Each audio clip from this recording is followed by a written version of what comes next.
Starting off this hour, Sammy in Atlanta. Hi, Sammy. Welcome to the Ramsey Show. Hey, thanks. Thanks, Dave. Thanks, Ken. Thanks for taking my call. Sure. What's up? Hey, probably 2 years ago, my wife and I got serious about paying off our $80,000 debt. We're down to $29,000.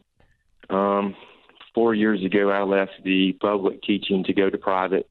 So I left $30,000 in a TRS fund and kind of forgot about it.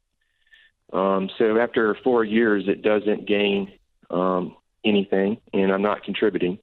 So I have to move it over.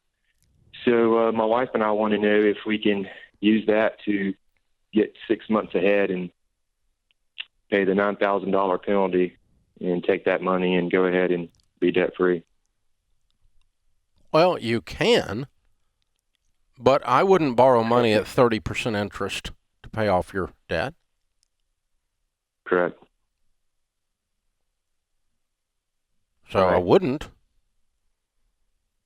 I mean, you know, if you call me up and said, hey, I have a bank that'll loan me the money. It cost me $9,000 to borrow 30 so I can pay off this other debt. And I'm going to just prepay all the interest, $9,000. You wouldn't even ask me that question. Right. And it's the same thing, dude. You're about to give the government a third of your money for no apparent reason other than you just want to be out of debt really bad, which I really want you out of debt bad too, but I don't want you out of debt 33% bad.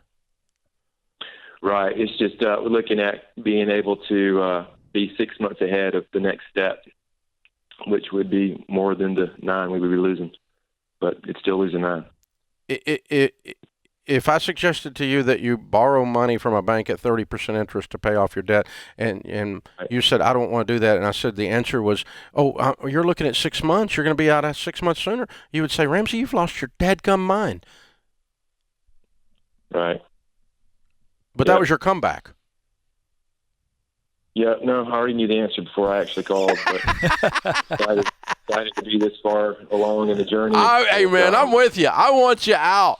So you're going to be out. You're going to be out. It's just going to be 6 months slower, and I'll give you a prediction it's going to be 4 months slower because you're over this. You're ready to be done.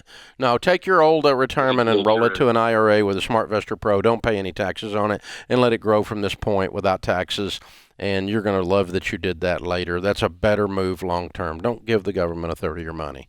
It just doesn't make sense. And you can ask the question 6 different ways, and I'm still going to give you the same answer every time. That's the strange thing about me, Ken. Yeah, you kind of know what you believe, why you believe it. It's fairly consistent. Very consistent. It's ridiculously boring. By the way, that's a general rule of thumb. That's the correct answer and a very specific answer to his question, but it's always a good rule of thumb to try to avoid giving the government any of your money. It's always a good place to start.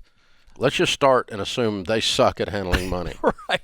So any money you give to them falls under the heading of bad stewardship. Right. God is not pleased with me when I send them money because they mishandle it. Yeah. So, and I'm not going to send it to anybody else that mishandles it either, if I can help it.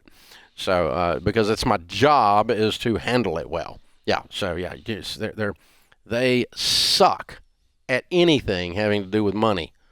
Just it's that simple. There's not any. How many times do you hear the word government and efficiency in the same sentence unless there's an in front of it, like inefficiency?